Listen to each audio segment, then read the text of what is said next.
বিসমিল্লাহির রহমানির রহিম। আমি আজকে 5 মিনিট শিল মাছ ভুনা করবো। এই কারণে পেঁয়াজ, রসুন, কাঁচামরিচ আর কটা জিরা এই যে এমন ভাজা করলাম। আপনারা এইভাবে চাইলে করে খাইতে পারেন। ব্লেন্ড করে নেব। আমি এখন এই তেলে মাছটা ভেজে নেব। মাছটা আগে হলুদ লবণ তেল দিয়ে মাখিয়ে রেখেছিল। মাছটা একটু কড়া করে ভাজতে হবে। আমার মাছটা যে প্রায় মশলা ভাজা হয়ে গেছে। এভাবে সুন্দর করে ভাজা নিয়ে তারপর আমি যেভাবে ভাজছি এভাবে ভাজবেন। আমার মাছটি ভাজা সম্পূর্ণ ক্লিয়ার। যে ব্লেন্ডার করা পেঁয়াজ মরিচ এটি তেলের ভিতরে দিয়ে দেবো।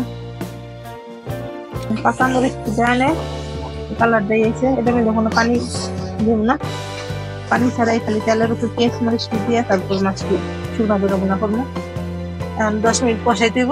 আমার মশলাটা কষানো হয়ে গেছে।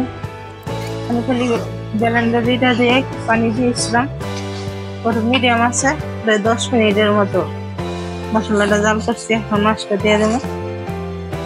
মাছটা লাইতে সেটা ধনে পাতা দিয়া এটা আরো 6 থেকে 7 মিনিট চুলার আঁচটা কমাই আছে রেখে দিই। এমনি বোনা করে ছোটবেলা আমার মায় খাওয়াইতো, কিন্তু মার মতো চেষ্টা করি ঠিকই, কিন্তু মার মতো স্বাদটা পাই না পেলে গেছি। চেষ্টা ঢাল ছাড়ি না, আল্লাহর রহমতে দেখি। ধন্যবাদ দিয়ে নাড়াচাড়া দিয়ে 6 থেকে 7 মিনিট রেখে দিলে শরীরটা ভালো না, খুবই অসুস্থ। আমি এখন বলছি চ্যানেলটা ভিডিওতে দৈনিক দিতে এগো, ওটা দেখেন কেমন লাগে আপনার কাছে। তারপরে ভিডিও করতে অনেক কষ্ট লাগে, যদি আপনারা দেখেন দেখে লাইক শেয়ার। আলহামদুলিল্লাহ, দেখি আমার মাস্টার কি অবস্থা, ফলো দেন, করলে ভালো লাগে।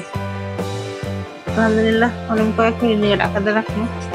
আপনারা সাবধানে দিতে এগো, করে নেবে। এখন সম্পূর্ণ যেটুকু পানি আসলো শেষ হয়েছে, কড়াইটা লাগানি দিয়ে দেখেন আল্লাহর রহমতে সুন্দরভাবে হয়ে গেছে। এখন নামাইলাম। আলহামদুলিল্লাহ, আমার মাছ ভুনাটা হয়ে গেছে। এই যে দেখেন কোনো পানি পুনি নেই, যা আছে নিচে তেল আছে। সবাই এইভাবে ট্রাই করে দেখবেন। আর যারা ইউটিউব থেকে দেখবেন আমার চ্যানেলটা সবাই সাবস্ক্রাইব, লাইক, শেয়ার করে দেন।